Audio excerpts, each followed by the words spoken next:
Beginning in 1642, the English Civil War spread across England. England had a king, a parliament, and one shared kingdom, yet by 1642 both sides were marching to settle power at sword point, for good. Charles I did not lose England because he lacked courage. He lost it because every move to save royal power shrank his room to rule. The war was not just crown against rebels, but a fight over who commanded taxes, religion, militia, and the English state itself. When the first banners rose, many still thought one hard battle could end the crisis and pull the kingdom back from fracture at last. Instead, each compromise failed, each campaign hardened, and the question became brutally simple: who would govern England by force?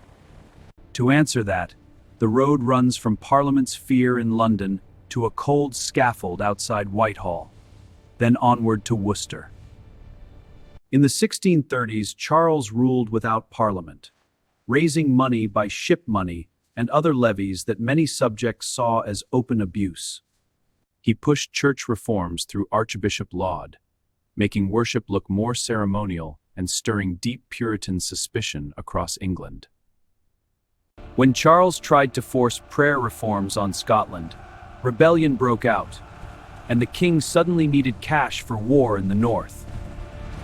That need dragged him back to Parliament in 1640, but MPs came armed with grievances, not blank checks, for new royal campaigns. The Long Parliament moved fast, attacking royal advisors and clipping powers Charles had used during his long years of personal rule. Trust collapsed further after the Irish Rebellion of 1641, when fear of Catholic massacre sharpened every argument over armed command. Both king and parliament claimed they alone could protect the realm, and both now looked to county militias as the decisive lever. In January 1642, Charles entered the Commons to seize 5 members, but they had escaped, and the failed arrest shattered trust for good. London swung harder toward Parliament, while the king withdrew, gathering noble support and preparing to raise his standard in the field. On 22 August 1642 at Nottingham, Charles raised the royal standard and turned a constitutional struggle into open and widening civil war. Parliament held London, the navy, deeper credit, and a larger pool of manpower, but early command was divided, cautious, and slow. At Edgehill in October 1642, Prince Rupert's horse smashed Parliament's flank, yet the king failed to turn that shock into decision. The battle ended without a clear victor, but one truth stood out at once: this war would not be won by one glorious charge alone. Rupert's cavalry could scatter enemies in open ground, but pursuit often tore holes in royalist control just when pressure should lock in. Parliament learned another lesson: raw levies were brittle, and survival required discipline, supply, and officers serving one plan.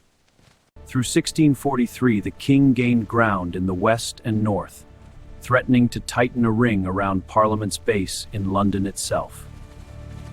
Parliament answered with alliances, above all the Solemn League with the Scots, trading church concessions for a new northern army. That bargain widened the conflict, and it meant Charles no longer faced one enemy front but a tightening map of converging threats.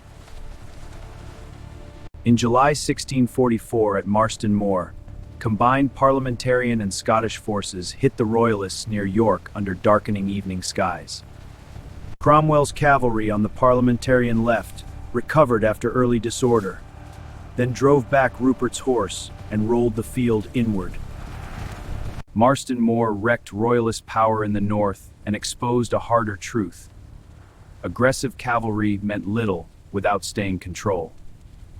Even after that loss, the king still held Oxford, much of the west, and enough field strength to keep the final outcome open.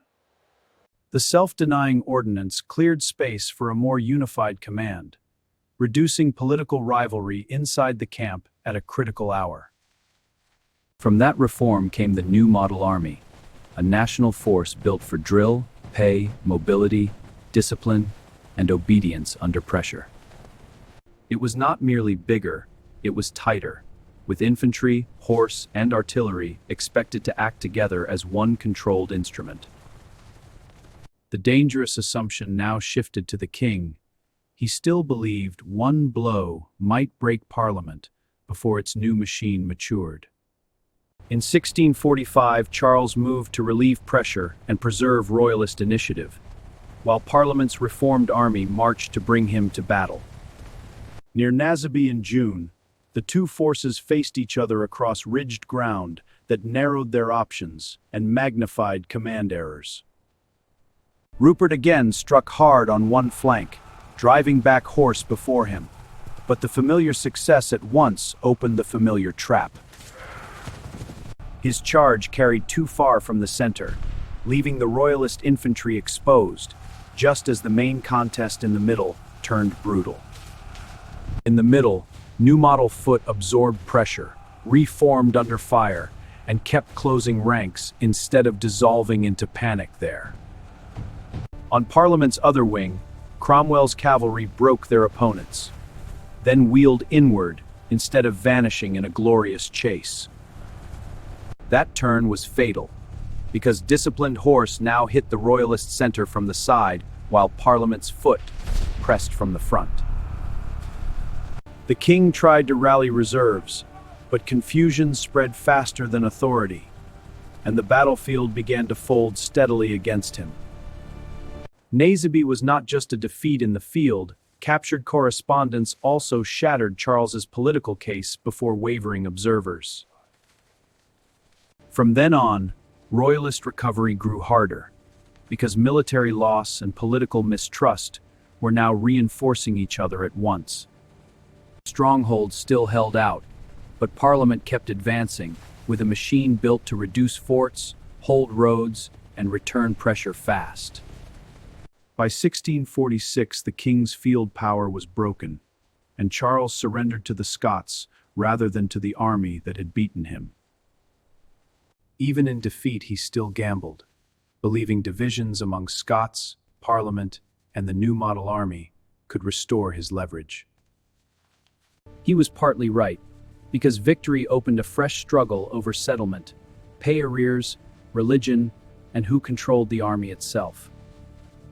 Many in Parliament wanted disbandment and compromise, while soldiers feared being used, unpaid, then discarded after winning the war. The army politicized, elected agitators, and marched closer to power, proving it was no temporary tool that could simply be shelved.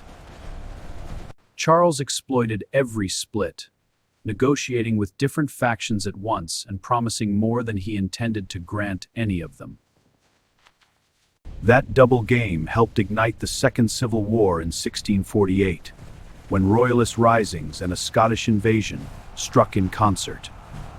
The new fighting was shorter, but it hardened the army's view that no stable peace was possible while Charles still lived and schemed.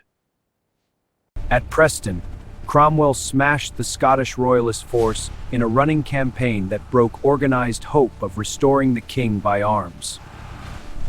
After that, army leaders moved against Parliament itself, purging MPs who still favored negotiation in what became Pride's Purge. The reduced rump Parliament then put the king on trial, crossing a line that earlier generations had barely imagined possible. Charles denied the court's authority, insisting no lawful power could try a monarch appointed by God to govern his people at all. But the verdict had already grown from years of bloodshed. He was judged a tyrant, traitor, murderer, and enemy of the people. On 30 January 1649, Charles walked to the scaffold at Whitehall and met death before a stunned, silent winter crowd in London. With the king dead, England abolished the monarchy and House of Lords, declaring a commonwealth governed without a crowned ruler. In Ireland, Cromwell led a brutal campaign from 1649, reducing strongholds with siegecraft and terror that still stain his memory. Drogheda and Wexford became warnings written in blood. Resistance to the new regime could bring annihilation, not honorable terms. Scotland then proclaimed Charles II, forcing the Commonwealth to face a living Stuart claimant backed by another national kingdom. I accept this duty to restore the throne. In 1650, Cromwell invaded Scotland, but supply, weather, and maneuver trapped his army near Dunbar against stronger Scottish positions. The Scots held high ground and seemed ready to crush an enemy pinned between hostile slopes, narrow ground, and the cold sea. Then Scottish movement loosened their own line, and Cromwell struck downhill openings before the larger army could close them again. Dunbar became a stunning reversal, where a force that looked cornered used timing, discipline, and enemy overextension to seize victory.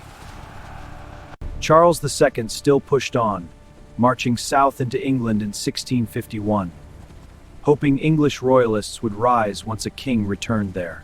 That gamble failed, support stayed thin, while Commonwealth armies shadowed, blocked, and narrowed his freedom of movement mile by mile. At Worcester in September, Cromwell coordinated converging attacks that pinned royalists against river lines and shattered coherent defense. Bridges, crossings, and pressure from multiple directions turned the city into a trap rather than a springboard for restoration.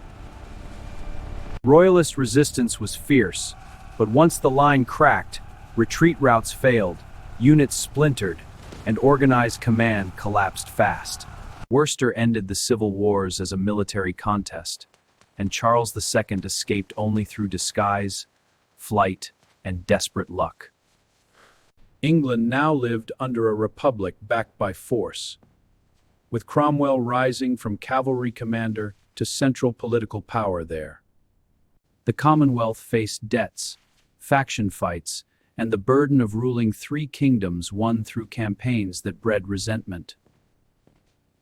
When the Republic faltered, Cromwell dissolved the rump, then in 1653 became Lord Protector under a written constitutional framework. He ruled without a crown, yet with powers many subjects found uncomfortably close to the monarchy the wars had overthrown. The civil wars had broken the old claim that kings stood above accountability when the survival of the realm was at stake. They also proved that money, logistics, discipline, and political legitimacy could beat flashes of aristocratic courage on open fields. Out of Edgehill, Marston Moor, Naseby, Dunbar, and Worcester came a harsher England, less willing to trust sacred power alone. When Charles II returned in 1660, the monarchy came back, but never with the same innocence or authority it had before 1642. The scaffold at Whitehall remained the war's final lesson. A king who tried to rule past consent had taught England to unmake him. The war ended in a parliamentarian victory, breaking the king's military position and collapsing royalist